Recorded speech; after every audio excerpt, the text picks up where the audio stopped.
The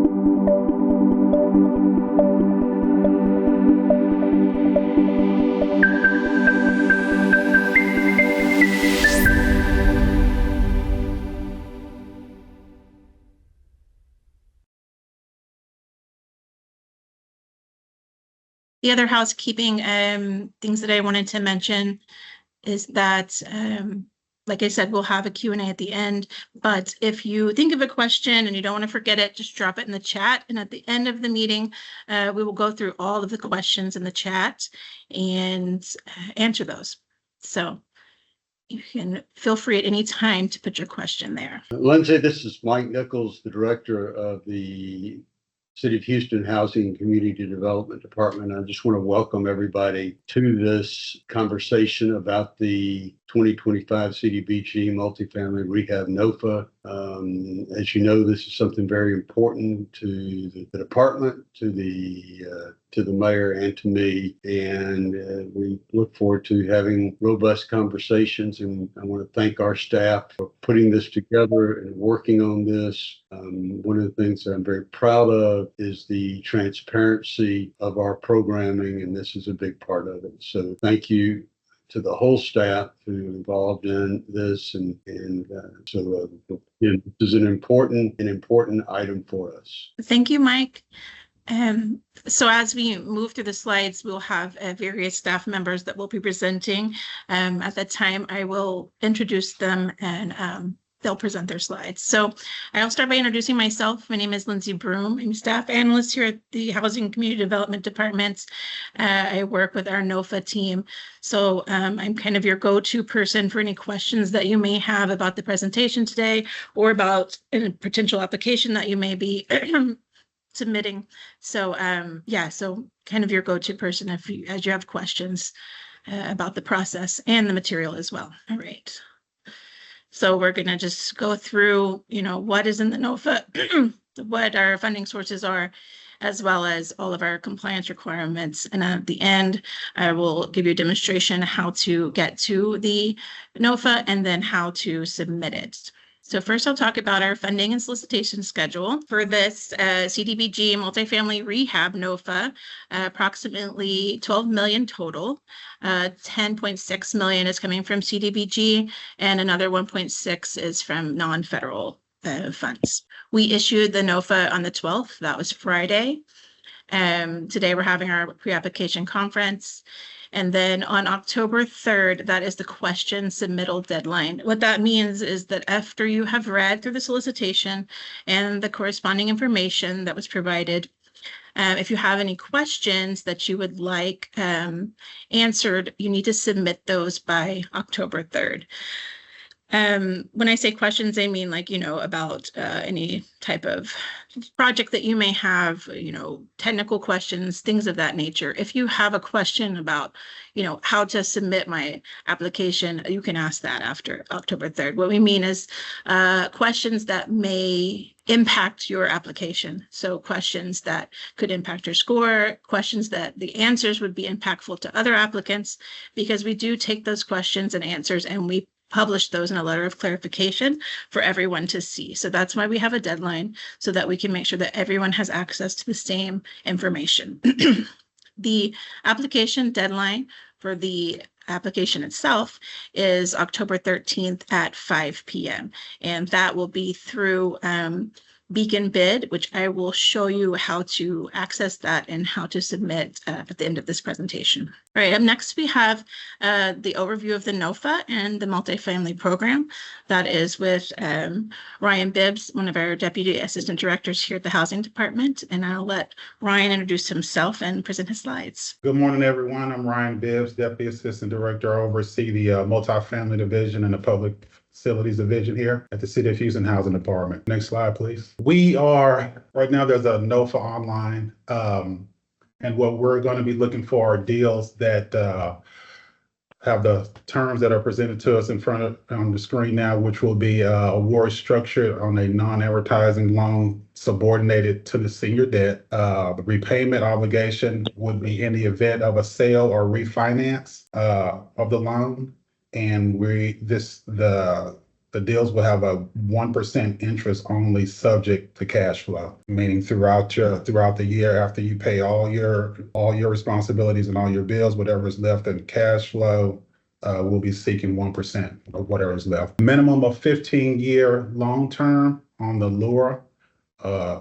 So the LURA is the affordability period that we're going to put on the project, restricting units for 15 years. Land use restriction agreement.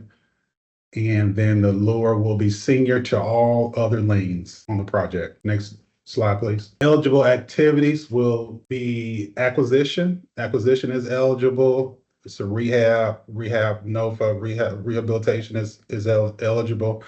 Also reconstruction, as in demo, tear down, and rebuild. But the reconstruct has to be the same amount of units or less. It can't be more than the previous units that were available on the site. And we're looking to fund acquisition and hard costs.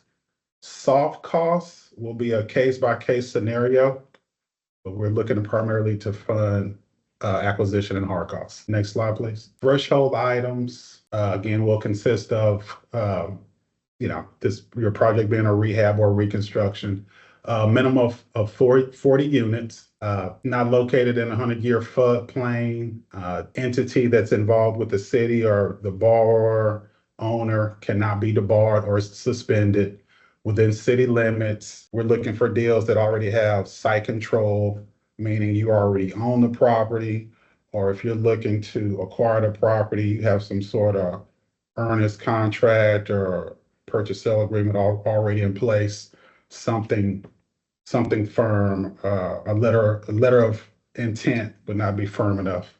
So something in regards to already owned or earnest contract or purchase sale agreement.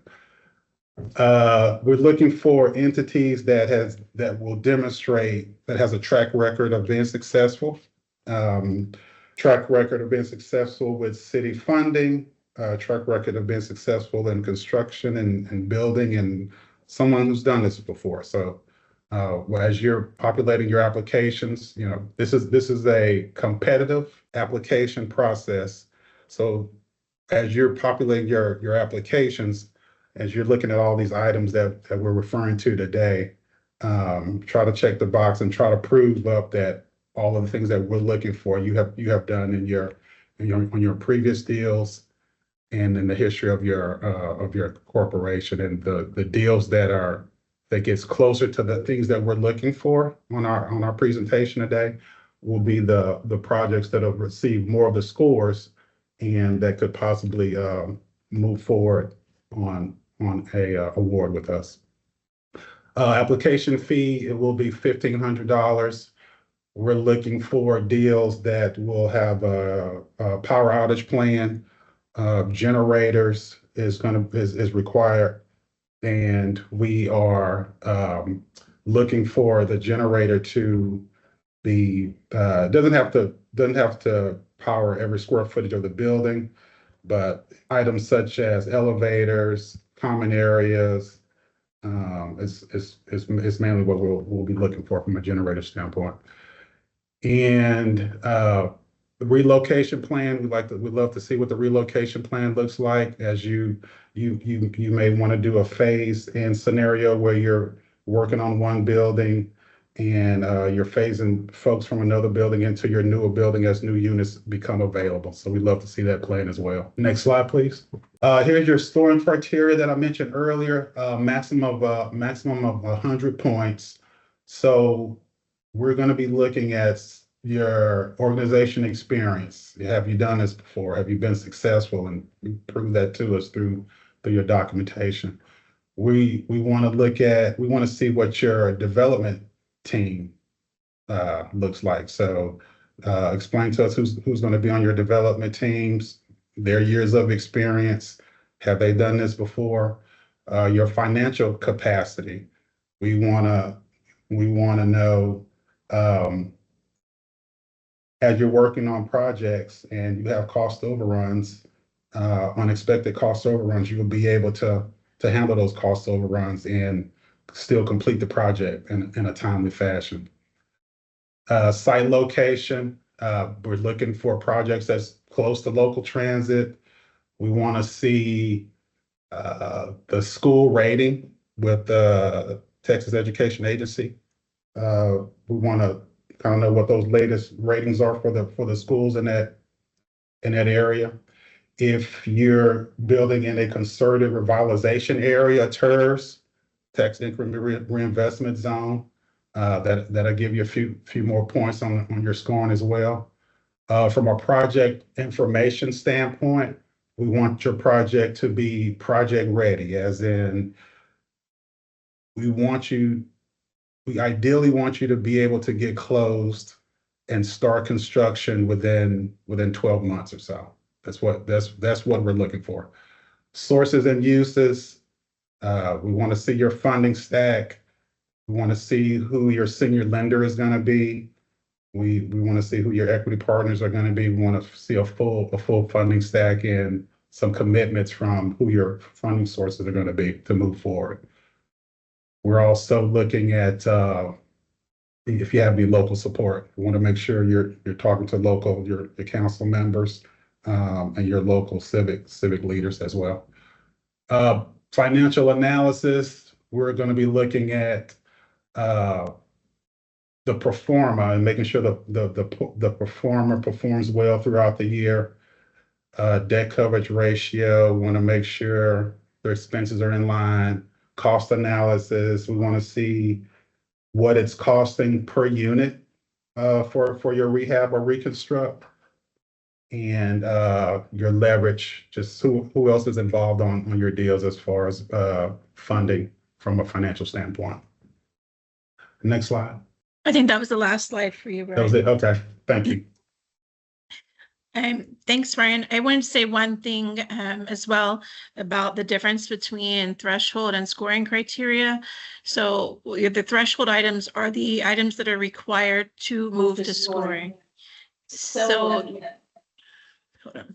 So if you do not meet those threshold criteria listed there and listed in the solicitation document, then your application will not move on to scoring. So please just make sure that not only you meet those qualifications, that you also provide documentation to illustrate that you meet them. And you'll see that as I walk you through the application, how you can submit that documentation. Lindsay, can I add one more? I wanted to add one more thing. Sure. As the applicant moves through the application process and you fulfill your criteria to move forward on this process, and as you're looking through your documentation and your funding stack, try to be sure, try to be real with your team and yourself about the funding that's involved here, right? So it's only going to be a certain amount of funding coming from the city. And we want you to be certain about the other funding that's going to be involved on your deal moving forward, because if you are awarded, and once you're awarded, this will be all the funding that the city will be investing on this project. So if you get to a point to where there's going to be cost overruns on your deal, we want you to be responsible for any cost overruns, because the city will only fund a certain amount. And I just want to make that really clear. There won't be another second or third chance to come back to the city for more funding if you awarded these funds. It'll be on the developer and their responsibility. And you're going to be guaranteeing that you're going to complete this project with the funding that the city has invested, and no more than that. So I just want you to really, really pay attention to that, and just be very intentional about how your funding is going to move forward on these deals. Thank you. Thank you. And if you have a project in mind and you're not sure if you qualify, or you have questions, please submit those before October 3rd, so we can kind of give you a better idea of whether you will qualify or not. All right, so next we have Mike Forenza with our Development Standards and Accessibility. So I'm going to let him take it over. Good morning. I'm Michael Forenza. I'm the project manager for the multifamily division. I'll be overseeing the construction as well as the accessibility. By now, you have your scope of work and your plans kind of finished. Maybe not 100%, but they have been drawn up and they're workable. The next few slides are going to change those plans. One of the things that the funding requires is ADA. You could have up to 3 different ADA standards on this project. You could have fair housing, and you could have the Texas Accessibility Standard. But the one that I can guarantee you having is the 2010 ADA. You can go ahead and go to the next. The 2010 ADA standards, with the 11 exceptions, is a HUD requirement. It's not something that we can change or alter because it is a federal standard. The one thing that I will tell you is that we hear from developers and architects, oh, don't worry about it, we'll get a waiver. Up to as of today, HUD has issued 0 waivers, and they are not in the planning any of those waivers to be approved. So I wouldn't count on that. The next thing is we hear, oh, we're an existing facility, so we should be grandfathered in. HUD does not have a family. There's no uncles, aunts, grandfathers, nobody. What HUD does say is that if you accept the money, then you accept making your project meet all the standards. So with that said, the city, our department requests that you hire a third-party ADA consultant to look at your plans, to assess the needs of your property, and move from there. Then you can have them get with the architect to make the plans accessible, to make your project accessible. I would recommend just a couple of things, that you have the third-party consultant come to your project and walk it, because sometimes the plans do not go into enough detail.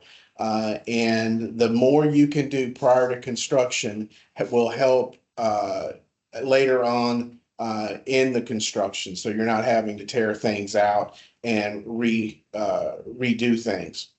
The next thing is I would recommend that you use an accessibility consultant that's near Houston, because like I said, I would advise them to come out and walk the project. There's also, we require a 50% inspection or a midterm inspection.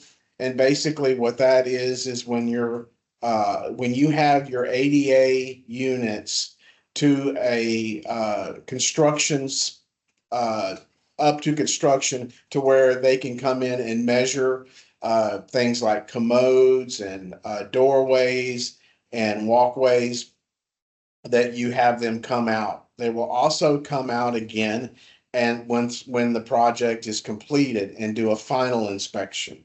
We require a report from an ADA consultant showing that the project has met all applicable ADA standards. That is a requirement to complete the project. One of the things that we work with is architects that come up and say, yeah, we know about ADA. You don't have to get a third party. We know all about it.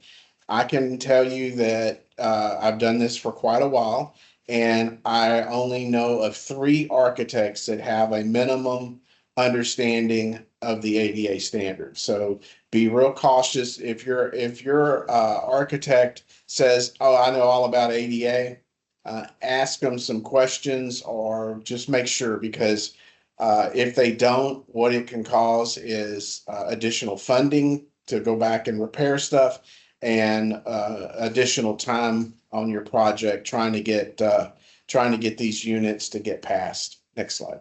The next slide is we have we have green building standards. So you need to look and see which green building standard you want to use. And then you will need to make sure that it does, you will have to certify that the building does meet one of these standards. Next slide.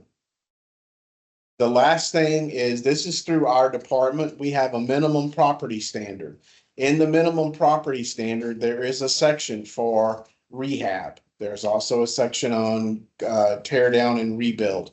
You need to have your architect look at these, look at this standard to make sure that your property will adhere to all the standards. The architect is going to be required to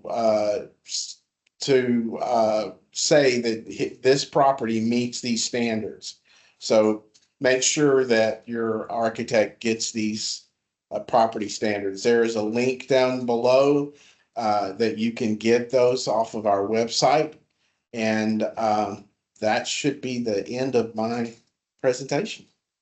Good luck. Okay, thank you, Mike.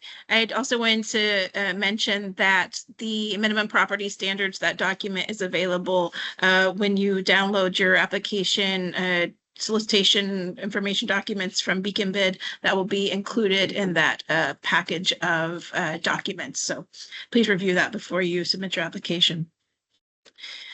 So next, we're going to move on to some compliance requirements, because as we mentioned, this is a HUD-funded project. This will be a HUD-funded project. So we're going to have our compliance team discuss that with you. First, we have environmental requirements, and I'm going to have Melissa introduce herself and present that information. Good morning.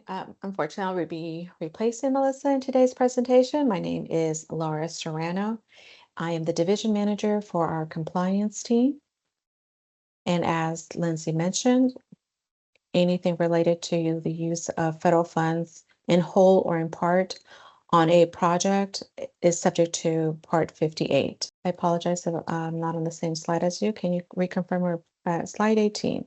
So as we mentioned, environmental review is applicable. We will make sure that we review the full scope of work and ensure that we apply the applicable environmental clearance. Typically on these type of projects, the environmental assessment level is required, and that would impact us reviewing and receiving an authority to use grant funds prior to any work being performed on the project or any commitment of funds. That includes any acquisitions. You cannot do that. However, you can do option agreements. Next slide. So this is just a sample of what those release of request for a release of funds looks like, and the authority to use grant funds. We will be making sure that you need to send in a phase 1 at that ASTM standard for us to start reviewing it. It cannot be older than 6 months at the time of the public notice. HUD and non-HUD funds cannot be committed, as we just mentioned. You don't want to commit any choice limiting actions. Of course, you can do those option agreements in order to acquire, but you cannot acquire prior to the authority to use grant funds, which we call the AUGF. Next slide. All right, so making sure that you're welcome to use any outside environmental consults to help you review and start the Part 58. However, we want to make sure that there's a handoff and that our department is completing the full Part 58 review. But if you have a consultant that you like to help you expedite that, you're more than welcome to do that.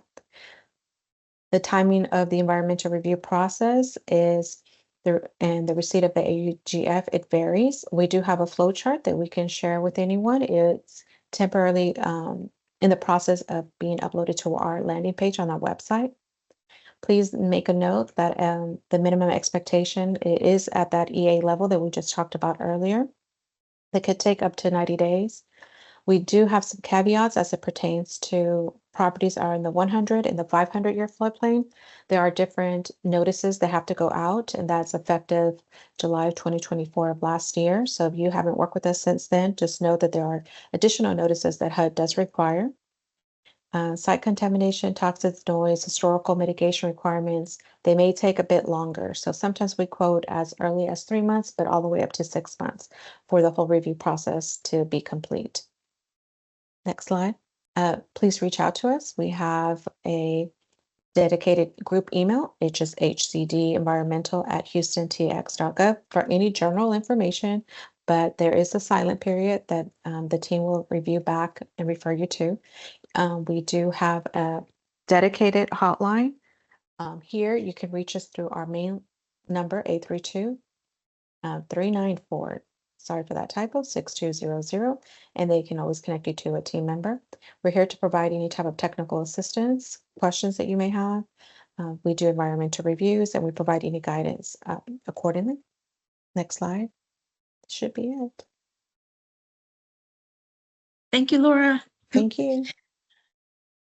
So up next, we have the Uniform Relocation Act, and that will be applicable for this project. So I'm going to have Crystal introduce herself and present the information.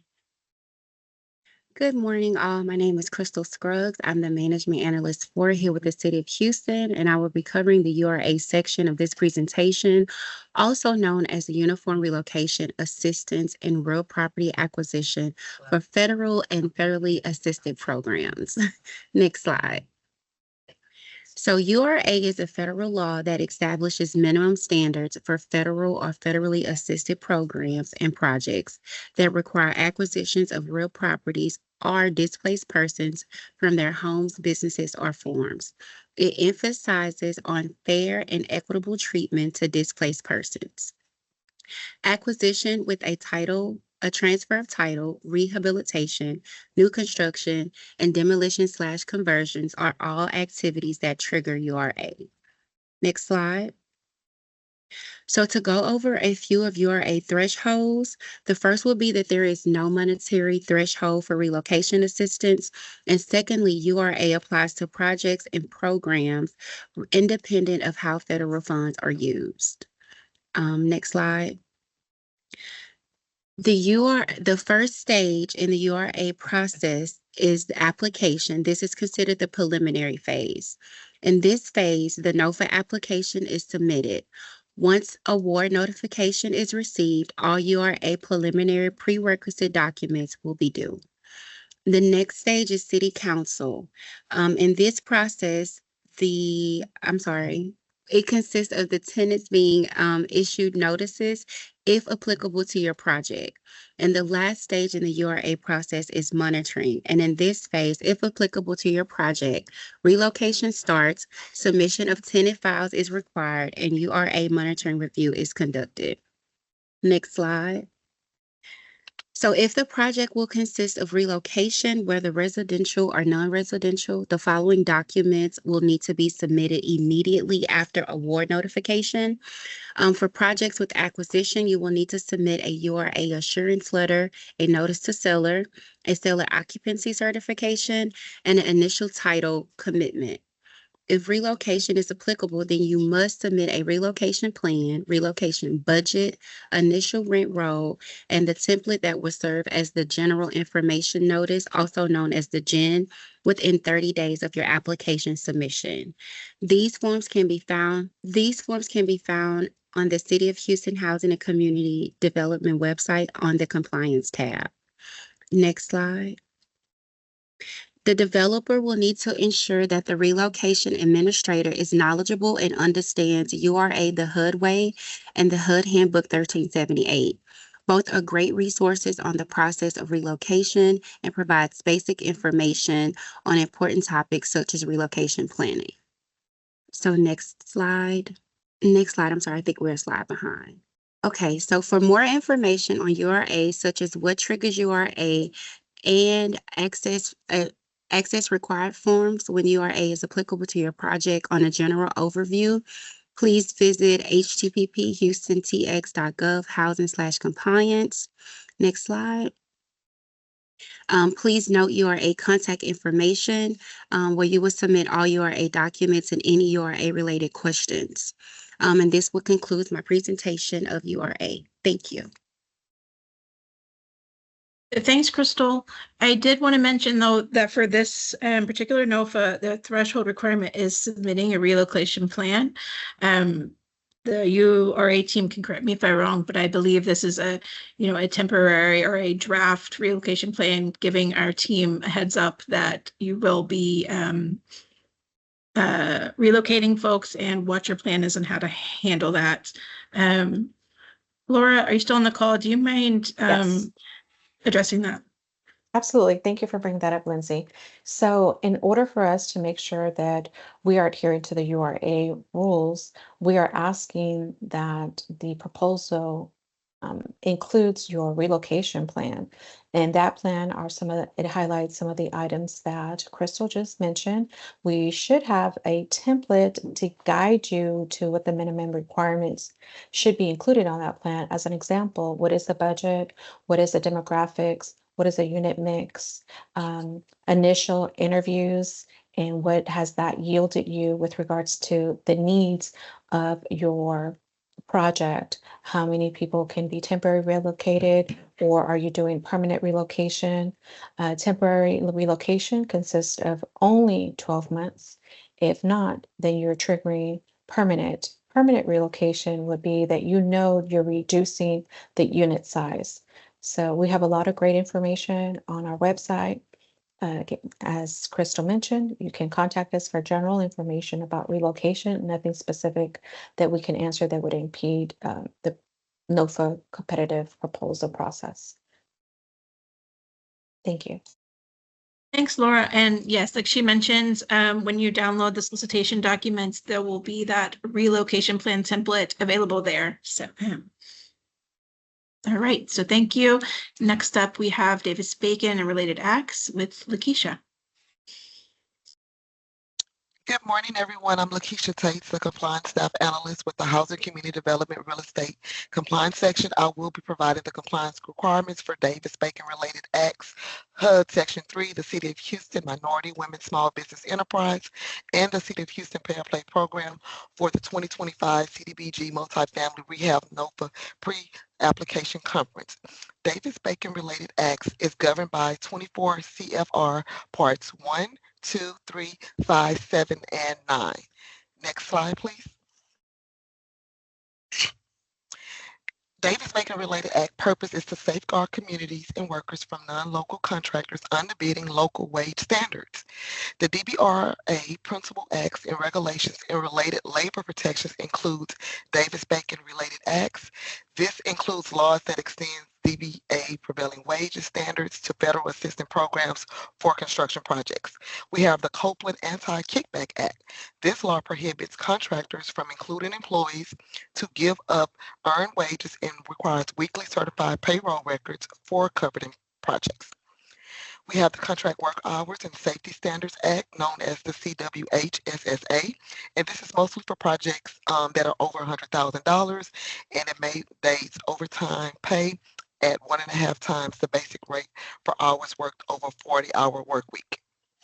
We have the Fair Labor Standards Act, known as the FLSA, and this covers the minimum wage and overtime rules, which also applies to DBRA contracts with a potential overlap of the CWHSSA regulations. We have our costs relating to labor, and we have administrative costs relating to your payroll and compliance software, record keeping, and consultant fees as well. DBRA is applicable, and we have a contract threshold that has a minimum value of $2,000 that must be covered. This is including your lower level contracts independent of that amount. The project type that it covers is the construction, alteration, or repair of public buildings or public works. Additionally, all work incidental to the project is applicable as well. Next slide, please.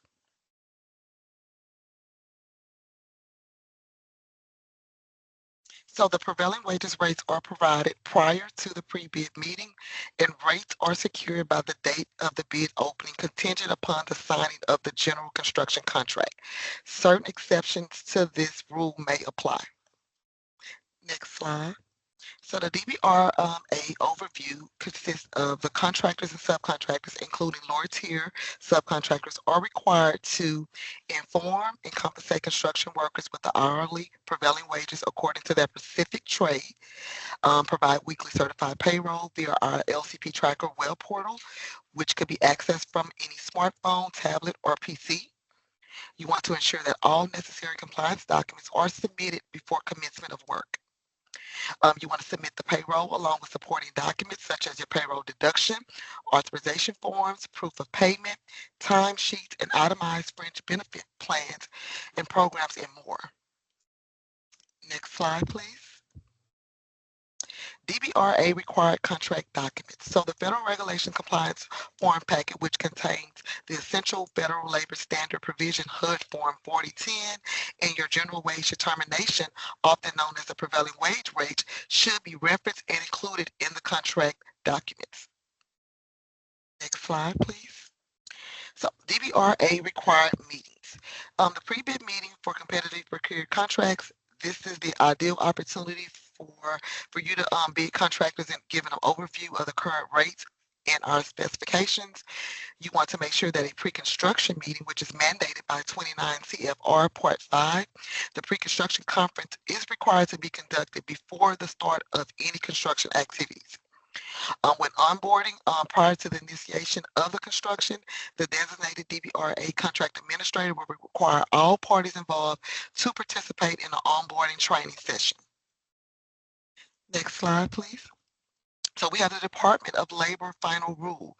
So after the contract award, prevailing wages are subject to change.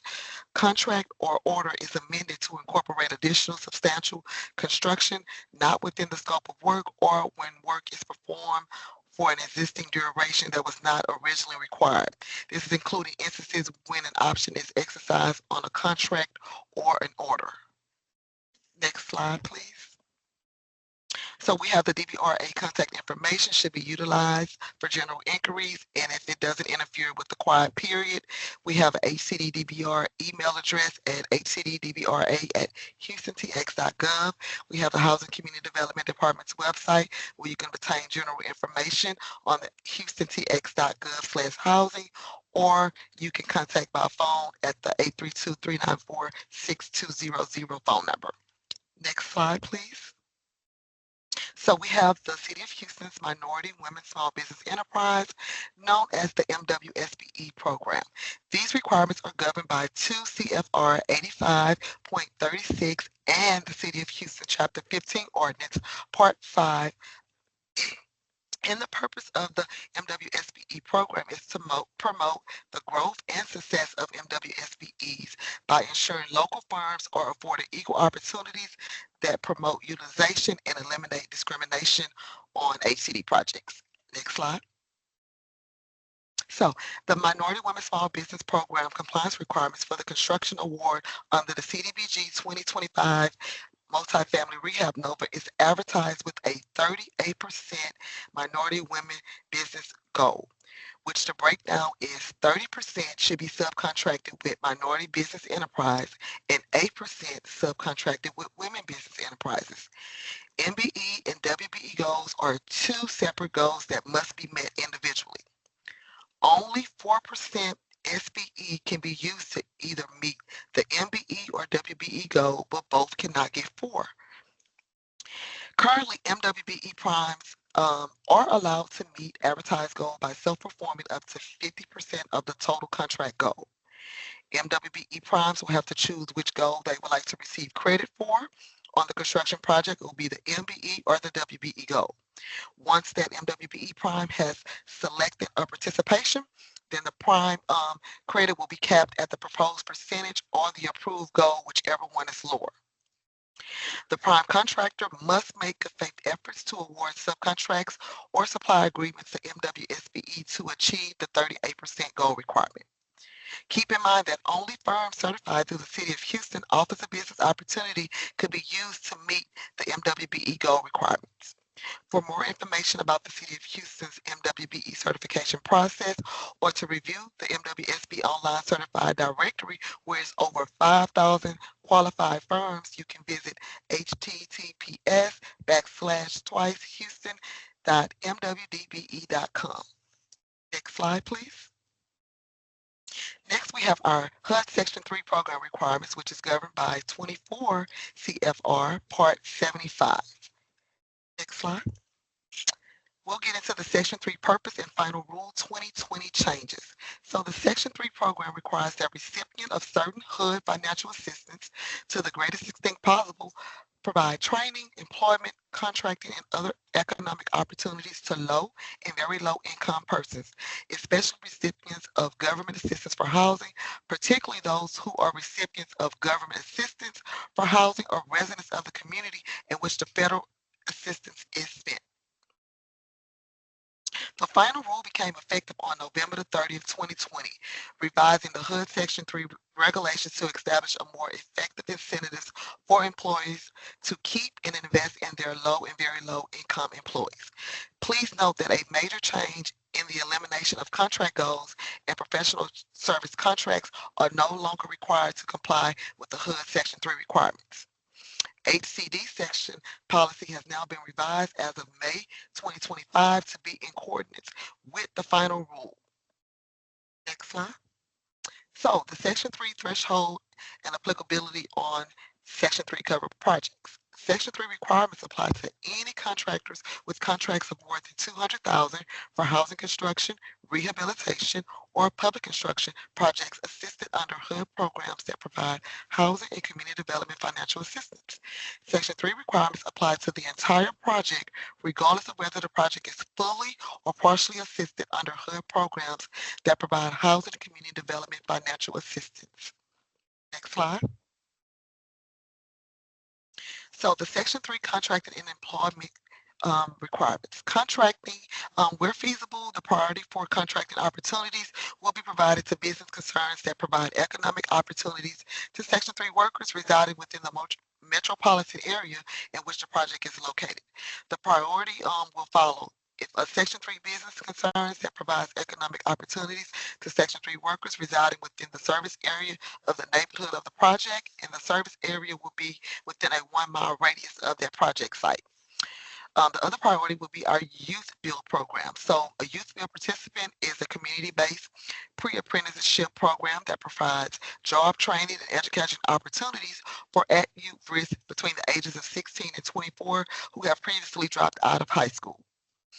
We have our employment requirements. So where feasible, priority for opportunities in training or provided to Section 3 workers within the metropolitan area where the project is located. Priority will be given to Section 3 workers residing within the service area of the neighborhood and if they are a youth build program participant. Next slide, please. So we have our Section 3 definitions. So to qualify as a Section 3 worker, you want to fit in one of the categories. A worker income for the previous or current calendar year is below the income limits, which this is established by HUD guidelines. You want to be either employed by a Section 3 business or you are a youth build participant. And for a Section 3 target worker, that will be a worker from Housing Community Development Financial Assistance Project. And under a Section 3 worker, you can be either employed by a Section 3 business concern or currently fit or hired at least one of the following categories, and it must be documented within the past 5 years. That means you lived within the section area or the neighborhood as defined in 24 CFR 75.5, or you are a youth build participant. Now, to qualify as our Section 3 business concern, you want to make sure that 51 or more of the business is owned and controlled by a low or very low income person who meet the annual HUD income guidelines. Or over 75% of the labor hours performed by businesses over a prior 3-month period was performed by Section 3 workers, and that has to be documented. And the last category would be if your business has at least 51% and is owned and controlled by current public housing residents or residents who currently live in the Section 8 assisting housing. Next slide, please. So the graph presented here is our Section 3 benchmark goals. So the Section 3 benchmark goals is 25% Section 3 worker. That means 25% of the total labor hours should be performed by our Section 3 workers, and with at least 5% being performed by target Section 3 workers. Next slide. We have our Section 3 reporting. So for Section 3 projects, recipients are required to submit following data to HUD on an annual basis for all projects completed during that reporting year. We must ensure compliance with the reporting requirements of the applicable HUD program, and the reporting must include the total number of labor hours worked, the total number of labor hours worked by Section 3 workers, and the total number of labor hours worked by target Section 3 workers. And then the labor hours reported must include the total number of labor hours worked on a Section 3 project by all workers, including labor hours worked by any subrecipient, contractor, and subcontractor that the recipient is required to or elect to report on. Next slide. We have our Section 3 certification. Currently, we recognize certifications issued by other governmental and quasi-governmental entities. And this is, for example, the Houston Housing Authority or any local or state certification. We will recognize and accept those certifications. HCD allows, now we have a self-certification for our Section 3 business and our Section 3 target and Section 3 workers. You can download the forms on houstontx.gov/housing/compliance/section3/index.html. And then if you have general inquiries about Section 3 certifications, you can email hcdsection3@houstontx.gov, and this should be utilized, and make sure that it doesn't interfere with the quiet period. And we also have additional information on HCD's website at houstontx.gov/housing/section3.htm/section3. Next slide. Last but not least, we have the City of Houston's Pay or Play program requirements. So the City of Houston's Pay or Play program, which is governed by the Executive Order 1 through 7. And the purpose of the City of Houston program is to require certain contractors to provide employees a minimum level of health care benefits or to contribute a designated amount to use to be offset the cost of providing health care to uninsured people in the Houston and Harris County area. Next slide. So what projects are considered POP cover contracts? It will be any professional services, construction, or service type contract value at or above $100,000 for the prime and $200,000 for subcontract, and this including contingencies, amendments, supplemental terms, and or change orders. Additionally, Pay or Play program does not apply to any contract which the primary purpose, meaning 51% or more, is for the procurement or the purchase of property, lease, goods, supplies, and or equipment. So, Pay or Play covered employees. Next slide. The program applies to employees of a covered contractor or subcontract. This including your laborers who are over the age of 18, any employee that works at least 30 hours per week, and any employee with any amount of time worked under a covered city or subcontract. Next slide, please. So the City of Houston have a pay option, and the pay option will be if a POP covered contractor elects the pay option, they will be contributing $1 per covered employee per regular hour for work performed under the contract with the city. And covered employees are those over the age of 18, work at least 30 hours a week at any amount of time on a city contract. These funds are deposited into the Contract Responsibility Fund used to offset costs for providing health care to uninsured people in the Houston and Harris County area. Unfortunately, the employees of the POP covered contracts will not receive the $1 per hour for work performed under the contract with the city. Next slide. If a POP covered contract elects the play option, then the contractor will provide health care benefits to covered employees. The health care benefits must meet or exceed the City of Houston filing standards, which says that the employee will contribute no less than 75% per covered employee per month toward the total premium cost, and the employee contribution, if any amount, will be no greater than 25% of the monthly premium cost, and this is single health care coverage. Next slide, please. And for additional information regarding the Pay or Play program, we provide information related to the Pay or Play forms, and all Pay or Play updated information is provided through the website at www.houstontx.gov/obo/popforms.html. This concludes the compliance requirements for housing community development real estate compliance division portion as it relates to the Davis-Bacon related acts, HUD Section 3, and the City of Houston MWSBE and Pay and Play program requirements. Thank you for your time, and we're excited about the opportunity to collaborate with you. Thank you, Lakeisha. Up next, we have complaints and appeals with Chris Robinson. Thanks, Lindsay. And shout out to Lakeisha. She had a lot of information to present there. Thank you for that. Now, my name is Chris Robinson. I am with the Complaints and Appeals team. And the following slides are just going to walk us through a brief overview of HCD's complaints and appeals process, which is a very vital part in how we remain transparent and accountable and responsive to the community that we serve here in Houston. Next slide, please. Thank you. The Complaints and Appeals team is committed to receiving, reviewing, and resolving community concerns in a fair and timely manner. This is, again, an accountability measure that's put in place to ensure that every concern is not only heard, but also responded to. So we'll just go through the difference between what a complaint and what an appeal is in our process, just so that you can have a little bit more understanding here. So a complaint is any communication from any member of the public to an elected official or a city employee, which includes a concern or a grievance about any HCD operation. So not only you as an applicant can file a complaint, but anybody else in the city of Houston can also file a complaint. And you can send those to an elected official or to us directly. Eventually, it will land in our queue to receive, review, and resolve.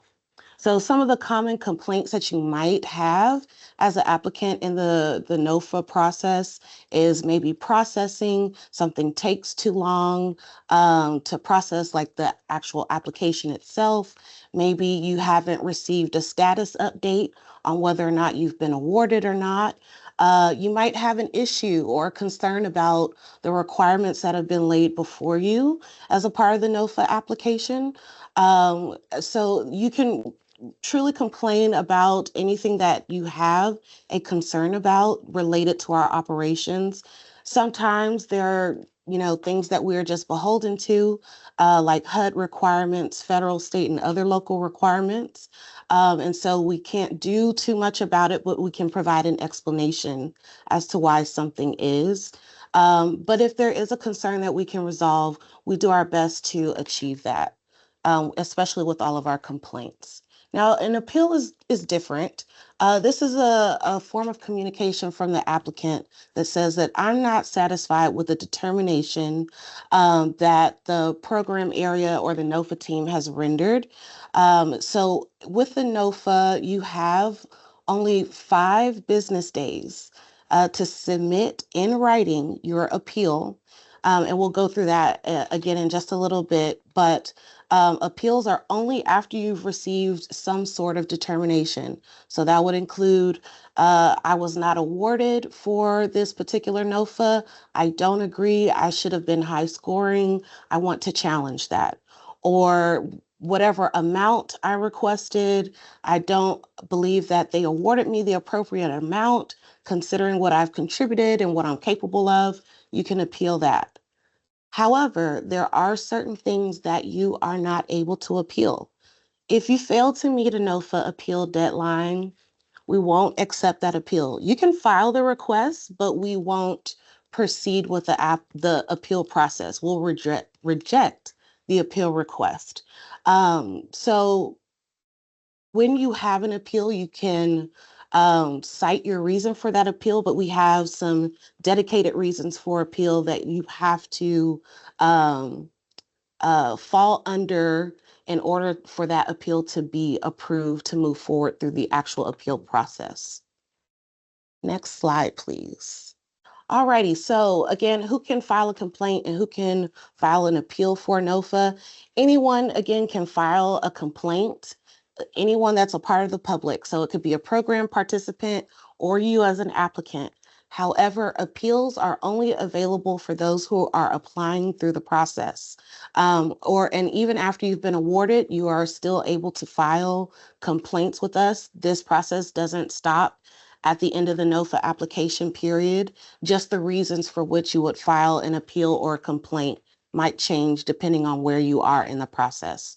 So our program participants would include anybody from, again, an applicant, a developer, a contractor, a subcontractor, any agencies that are associated with this project, any bidders, vendors, and any kind of subrecipients related to any HCD program or activity. When you do file a complaint or an appeal, we do require that certain information is submitted before we proceed with anything. Of course, a lot of this is basic, right? We need your first and last name, your address, the name of the project that you're working on, or in this case, what particular NOFA you had applied for. So we'll need that solicitation number, your phone number, and we prefer to also have an email. Not required, but it's helpful if we can communicate through email. But if you have a preferred contact method, you prefer to be mailed, that's fine as well. But we'll also need a reason for why you are filing that complaint or requesting an appeal. Next slide.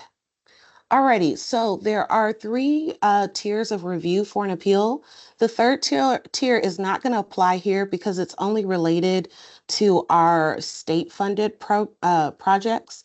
So in this case, you'd only have two opportunities to appeal. Excuse me. So the first tier is going to be sent directly to the NOFA team, who will also correspond with the program area. In this case, it's our multifamily team. And then the NOFA team, based on what they are reviewing, will render a decision and provide a response in writing. Now, the Tier 2 appeal is going to come to my team, and we will review that appeal with an appeal review committee that's made up of 3 to 5 employees here at HCD. We review whatever supporting documents the program area has, the NOFA team, or you as the applicant. And then we will render a decision, or the committee will render a decision based on all of the guidance that we have in supporting documents. And then again, we'll provide a response in writing to you. So going back to the deadlines that we have set before us, an appeal must be made in writing within 5 business days. This is a recent change. It used to be calendar days, but now it is 5 business days of an award determination. We will acknowledge your appeal request within 1 business day, generally unless there's some unforeseen circumstances. And then the applicant or the appellate will have 5 calendar days to support any supporting documents that that will help undergird your appeal. HCD will render an appeal determination letter, again in writing, within 7 calendar days, or 7 business days, that is a typo, for the NOFA. If you have any questions about this process, we're happy to provide a flyer that's shown on the screen with more details. And you can also visit our website. There's a link below that flyer, and we'll also drop something in the chat. Next slide, please. All right, so if you have a complaint, you can do so by any method on this screen. You can call our hotline, which should be option 1 now. That has been a recent change. Call us at our main number, 832-394-6200, and hit option 1. You can email us at hcddcomplaintsappeal, with no S on appeal, at houstontx.gov. Or you can come to us in person and fill out an appeal or complaint form, or you can mail in your complaint or appeal. Just want to stress again that all of your appeals have to be done in writing, so the hotline is not an option for an appeal. With that said, this concludes the segment for complaints and appeals. We wish you well as you navigate through this NOFA process. Should you have any questions about what was presented today or anything else related to our HCD operations, you can reach out to the Complaints and Appeals team. We'll triage it to the right place and get a response for you. But I do want to stress that your first point of contact should always be the NOFA team with any questions that you have. Thanks again, and thank you, Lindsay. That is all. Thank you, Chris. So next we're going to move into accessing the NOFA. So you have a project in mind. You feel like it's ready to submit the application. This is what you're going to need to do. And I will ask that you pay close attention because it's shifted maybe since the last time that you applied. Please, first of all, visit houstontx.gov/housing/funding. And if you go there and click on NOFA, you'll be able to see all of our NOFAs that are currently open. Right now, we just have the multifamily rehab NOFA. It'll be listed as what we would call our featured NOFA. And there on the screen, you can see what it would look like when you get there. And at the very bottom, under those paragraphs of text, there is a link that says View NOFA. When you click on that, it is going to take you to our Strategic Procurement Division's website. Their new advertising mechanism is called Beacon Bid, and it will take you directly to the solicitation on that site. From there, you can see that it has all the attachments that are required, the description of the NOFA, the solicitation document itself, the application workbook, everything is available there on that site. So the next question is, now that I've seen it, now that I've read it, I'm ready to submit. So now we will only be accepting our applications via Beacon Bid. It is extremely user-friendly, so that's good news. And one of the, I think, biggest perks is that now you can go back to your application. Previously, kind of it was a one and done. You either did it right the first time or you had to re-upload all of your information. Now you can register with Beacon Bid and come back to your application as many times as you would like before the due date, and it will ask you if you're ready to submit, and then it will have a submit button that you'll hit when you're ready to formally submit. Once it has been submitted, that is it. So make sure that you don't submit until you actually have everything in. When you go to the Beacon Bid solicitation, there'll be a little button that, says you want to register or you want to get on the interest list, I believe is what it says. You click that. You will register in the eBid system. And then after you register, you'll get an email like this that tells you you can download your package, which is all the information that is available with the solicitation. And also you can submit your response. Once you're registered, you can go back to Beacon Bid as many times as you like, log in, and you'll see all your open applications. The application requires you to put in, your contact information. I would ask that you put in a phone number and email that will be checked, because when I am reviewing your application after the deadline and doing the threshold review, that is the number and the email address that I will be contacting to let you know that if I need additional information. The first thing that we will have is our threshold requirements. So as I mentioned, the threshold requirements are what tells me whether you qualify or not. So when I conduct a threshold review, I am looking to see if you meet all those things and that if you have the documentation to substantiate that. So as you can see on this website or on the screen, it goes through each of the thresholds. It asks you a question, whether you have this piece. If there is a documentation required, next to the question, you'll see a spot where you can upload the documentation. On some, it may not be, you just may be a yes or no question with no documentation. But either way, it'll prompt you here in the application portal here. And you can't move to the next screen until you respond to each of those. You also have your application documents, which will include your application workbook and any supporting documents about your project. And again, they're listed all there, and you will have to have them in order to submit. So I would look through this ahead of time and make sure you have all those documents available, so that you don't wait until the last minute and not have something, because it will not let you submit the application without uploading something there. And then finally, there's required forms that you will submit as well. And again, when you download the application package, all the forms and all the required information will be downloaded in a zip drive on your computer. Submission tips, start early. Do not wait until the last minute, because there's quite a lot of information that is required. So please make sure you have that before that last day. Review before final submission. Like I said, you can come back to as many times as you'd like, but please, before you hit that final submission, make sure you have everything uploaded and correct. Submit the application workbook in Excel and all other documentation, all other documents in PDF.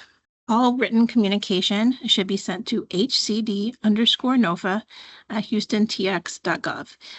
There is no direct contact with the program area. What that means is, in this case, with our multifamily team, if you have questions about other projects beyond this, and you need to ask, your relationship manager or someone with the multifamily team, that is fine. What we mean is no contact with the team regarding this application. And usually we provide 3 business days to correct any deficiencies. So what that means is, if you are missing threshold documentation, I may reach out to you and give you 3 business days to submit that. I will say that is only immaterial pieces of the application. So that means is things that would not impact your score. So if you don't put the your narrative or your scope of work, I'm not going to allow you to resubmit that, because that's something that would change the score. If you forgot a form, then yes, I'll be reaching out and asking you where that form is and giving you 3 days to submit it. Many people talk today about the quiet period or the no contact period.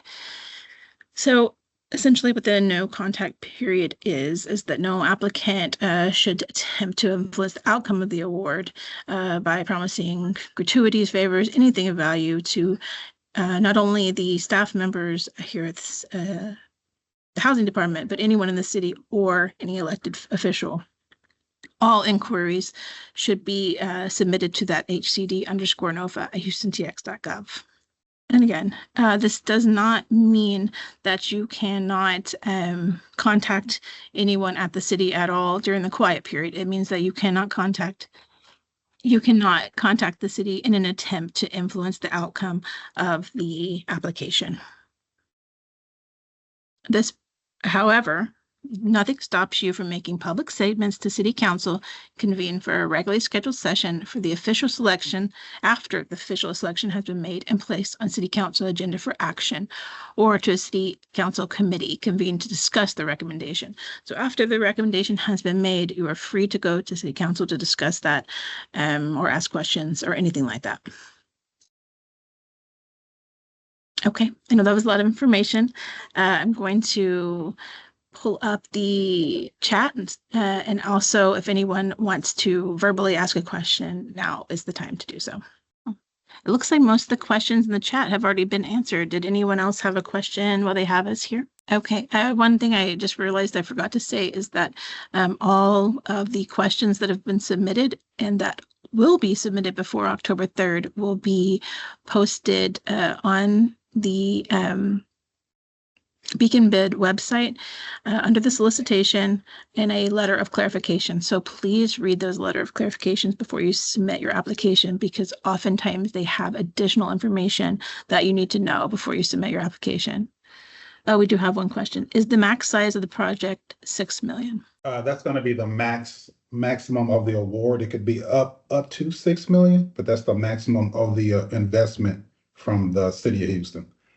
But that's not the maximum of the project. The project could be, a number of other funding stacks that's going to equate to a much bigger number. So the maximum amount that the city is going to invest in a project is up to $6 million. Thanks for the question. Anyone else? Okay, well, I appreciate everyone joining us today. We're very excited to see the applications and the projects that come in. Again, I'm going to put the email for questions. And you can reach out to me there. I'm the one who mans that email. So if anything comes up, please let me know. And also this slide deck will be posted both on the housing website and also on the Beacon Bid website as well. So Ryan, did you have anything before we convene? No, I just want to say thank you to everyone that made this happen. This is a great presentation. Thank you to all of my colleagues, and thank you for all of the community that wanted to participate and be involved and view this the NOFA that we have available. And we look forward to seeing some really awesome projects. Thank you for your time. All right. Thanks, everybody.